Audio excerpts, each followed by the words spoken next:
Hello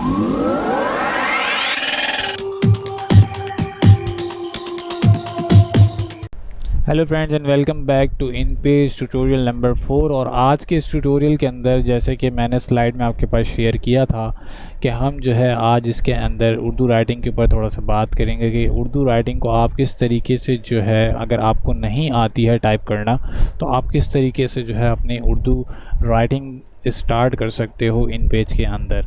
ठीक है, तो चलते हैं लेक्चर की तरफ। जैसे कि आप यहाँ देख रहे होंगे आपके पास एक विंडो ओपन हुई है कीबोर्ड प्रेफरेंसेस के नाम से। ये विंडो कहाँ से ओपन होगी और इस विंडो का काम क्या है? एक्चुअली ये विंडो जो है आपके पास इन पेज के अंदर कुछ डिफ़ाइंड कीबोर्ड्स जो आपके पास मौजूद हैं, उन कीबोर्ड्स की जो कीज़ हैं, यानी कि आपके जो उर्दू के हुर्फ हैं, अल्फाज हैं, उनको आप किस तरह से बना सकते हो अपने इंग्लिश कीबोर्ड को इस्तेमाल करते हुए, क्योंकि अब आपके पास जो इंग्लिश कीबोर्ड्स होते हैं उसके ऊपर उर्दू टाइपिंग वगैरह नहीं हुई होती। तो आप किस तरीके से आप पहचान सकते हो कि किस बटन के ऊपर कौन सा उर्दू का हुर्फ जो है वो मौजूद है। तो उस चीज़ को जानने के लिए ये कीबोर्ड प्रेफरेंसेस की जो विंडो है बहुत ही ज़्यादा यूज़फुल है।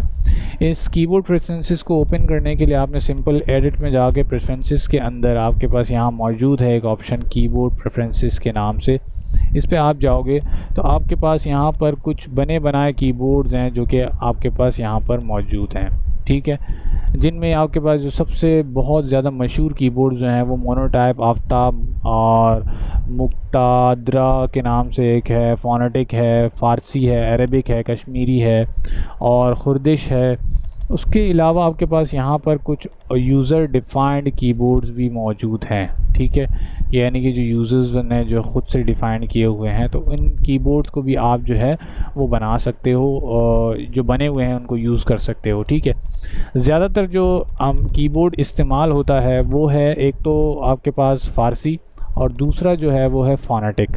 ठीक है, बल्कि नहीं सॉरी, फ़ोनेटिक और मोनोटाइप जो है ये दो कीबोर्ड्स ऐसे हैं जो बहुत ज़्यादा इस्तेमाल किए जाते हैं।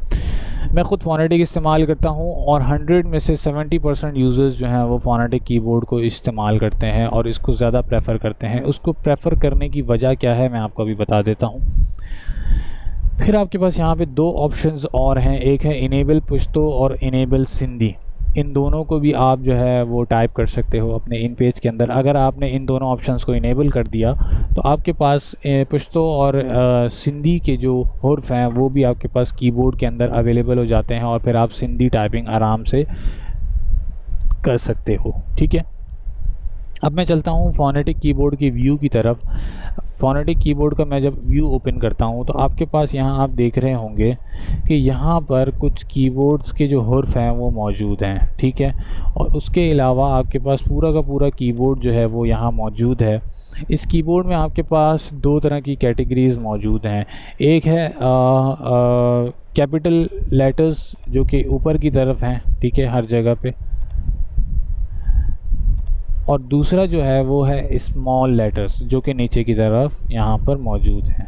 ठीक है, ये दो चीज़ें हैं जो इसके अंदर मौजूद हैं। तो आपने करना ये है कि अगर आपने ऊपर वाले वर्ड्स को इस्तेमाल करना है तो या तो आप कैप्स लॉक जो है वो आप ओपन रखो अपने कीबोर्ड का, ठीक है, या फिर आप शिफ्ट के साथ जो है वो इन सारे के सारे जो कैपिटल वर्ड्स हैं इनको आप इस्तेमाल कर सकते हो और हर वर्ड के पीछे जो है एक वर्ड छुपा हुआ है। इसी तरीके से अगर आप नॉर्मल टाइपिंग करना चाहते हो तो आपने शिफ्ट को इस्तेमाल नहीं करना और ना ही अपने कैप्स लॉक को ओपन करना है। तो आप ये जो नीचे वाले वर्ड्स हैं जो इंग्लिश कीबोर्ड के आप देख रहे होंगे QWERTYUIO, इसके ऊपर जो वर्ड मौजूद हैं आप इनको इस्तेमाल कर सकते हो।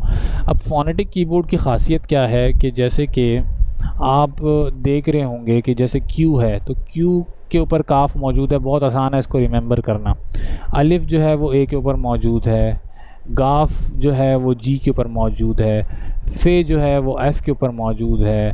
अगर आप इसको प्रोनाउंसिएशन करो जैसे कि F से फ़े आ रहा है तो फ़े से F भी आ रहा है आसानी के साथ, तो इन चीज़ों को रिकग्नाइज़ करना फ़ोनेटिक कीबोर्ड के अंदर बहुत ही ज़्यादा आपके लिए आसान है। ठीक है। इसके अलावा आपके पास जो मैंने एक और चीज़ दिखाई थी कि यहाँ पर एक ऑप्शन था यूज़र डिफाइंड कीबोर्ड के अंदर। यूज़र डिफाइंड कीबोर्ड के अंदर आपके पास एक ऑप्शन होता है यहाँ पर इंपोर्ट कीबोर्ड के नाम से। तो आप यहाँ से कोई भी कीबोर्ड जो है वो इंपोर्ट करके उसमें आप यहाँ से चेंजेस कर सकते हो, ठीक है। तो आप ख़ुद से अपना कीबोर्ड भी जो है वो अगर क्रिएट करना चाहते हो तो अपना कीबोर्ड जो है वो क्रिएट करके यहाँ पर सेव कर सकते हो बहुत आसानी के साथ, ठीक है। तो ये कुछ टिप्स थी जो आपको मैं बताना चाह रहा था कि कीबोर्ड के हवाले से आपने क्या करना है और किस तरीके से करना है, ठीक है। फिर मैं आ जाता हूँ अपने इस डॉक्यूमेंट के अंदर और यहाँ पे आप देख रहे होंगे कि ये इस वक्त जो है वो बिल्कुल पेज आपका खाली रखा हुआ है। तो मैं यहाँ पर कुछ टाइप करना शुरू करूँगा, जैसे कि उर्दू हमारी कौमी ज़बान है, ठीक है। उर्दू सबसे ज़्यादा बोली जाने वाली ज़बान है।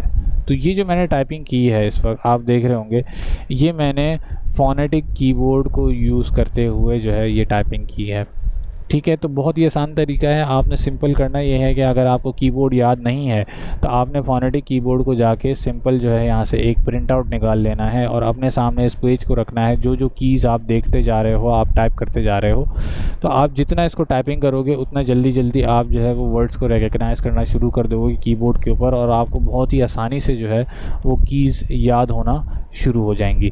तो अब इस लेक्चर को मैं यहीं क्लोज़ करूँगा क्योंकि मुझे सिर्फ आपको जो है उर्दू टाइपिंग के हवाले से कुछ टिप्स देनी थी और बताना था कि कीबोर्ड्स इस तरह से मौजूद हैं इन पेज के अंदर।